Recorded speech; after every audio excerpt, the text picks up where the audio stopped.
What's up guys, today we're going to be talking about the 5 myths when it comes to climbing in League of Legends. It's time for some of you to forget what you think you know about climbing because you've been lied to by other people and maybe you've been lying to yourself. So with that being said, let's get into the first myth of climbing in League of Legends. Myth number 1, if you want to climb, don't play support.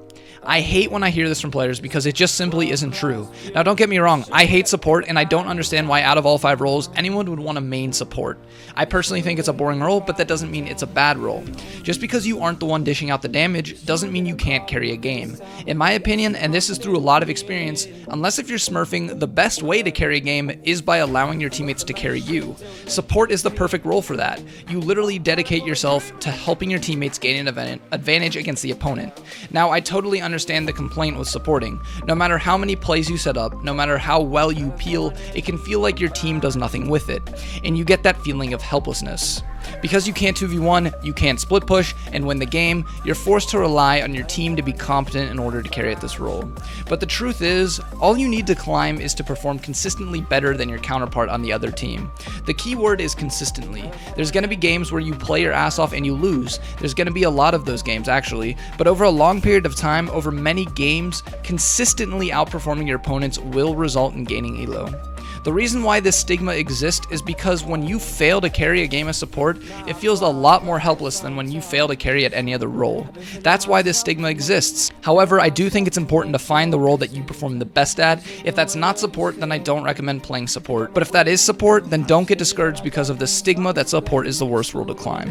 Myth number 2, you need to be well-rounded and have a large champion pool to climb. Have you ever been in a ranked game and someone tells you not to pick a certain champion, and when you say that you can't play other champs, they say, don't play ranked then? This is by far the most aggravating myth in the game. Truth is, you only really need to know a handful of champs to climb. In fact, you can get away with only mastering one champion as long as that champion is not a highly contested pick or ban. There's so many one-trick ponies in high elo. I mean, look at graphs of win rates based on games played by that specific player. Nidalee has over a 60% win rate for players with 125 plus games of Nidalee under their belt.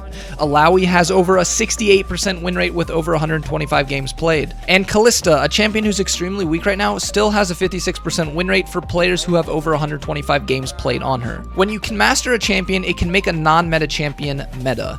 You don't need to only play OP meta champions and worry about counterpicking and have this super diverse champion pool. I mean, you can if that suits you, but if not, there's proof that mastering one or a few champions is perfectly viable for climbing. That doesn't mean that being a one-trick pony is better, it just means there's nothing wrong with mastering only a few champs. I myself have a very narrow champion pool. I'm not an LCS player where it matters to be able to play all the meta picks. Whether you're jack of all trades or one-trick pony, you can climb all the same. Myth number 3, low elo players shouldn't play mechanically challenging champions. Now this one I have mixed feelings about because I don't want to give off the impression that you should just go out and play Lee Sin, Vayne, or Azir just because of me. The point I want to stress with this myth is that players are different. I've met a lot of awesome players who actually lack mechanical skill. They can get to Diamond by sticking to easy to play champions.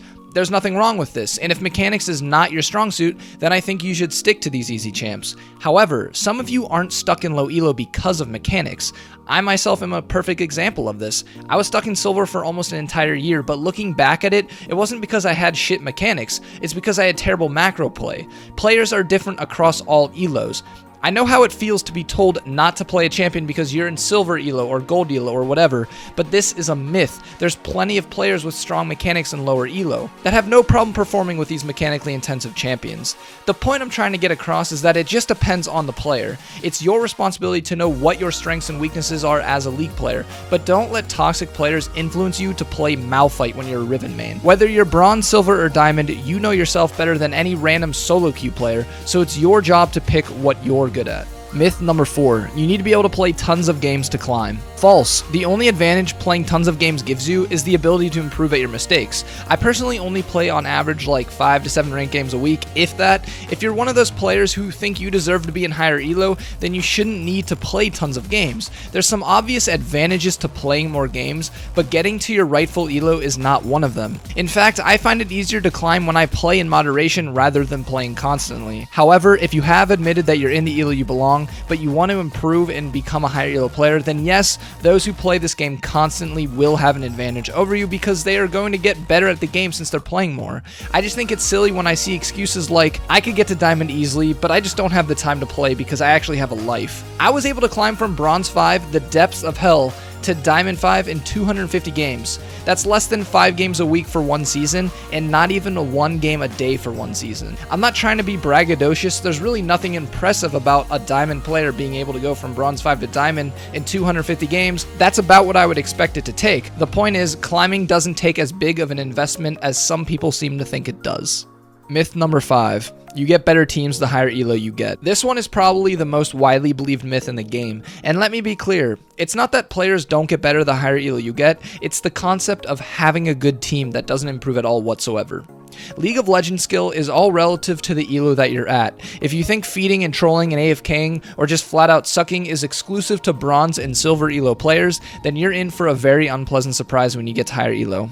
People are gonna tilt no matter what their elo, they're gonna underperform no matter what their elo, and because the skill level of your opponents is also better as you climb, this feeling of elo hell never goes away. All you can do is focus on not being that guy who is underperforming, rather than piss and moan about how incompetent your teammates are. Yes, when you get to higher elo, there's gonna be better macro play from your teammates, stronger mechanics, etc., but that won't make the game any easier to carry because your opponents will also have better macro play, better mechanics, and so forth. That's going to wrap up the 5 climbing myths in League of Legends. All of what I said today is from over 4 years of experience playing this game. I've played in elos as low as Bronze 5, and I'm currently Diamond 4. I know some of you might have different experiences contrary to what I'm saying, but these concepts I've mentioned are all myths. Don't listen to all the mindless fodder. I'm sure you hear these myths all the time from various players, but that's all they are. Myths. Once again, I thank everyone who watched the video all the way through. I plan to do more videos like this if you guys want to see more, so be sure to leave a like or a comment and just tell me what you thought. Subscribe if you're new to my channel. I put out 3 videos at least every week,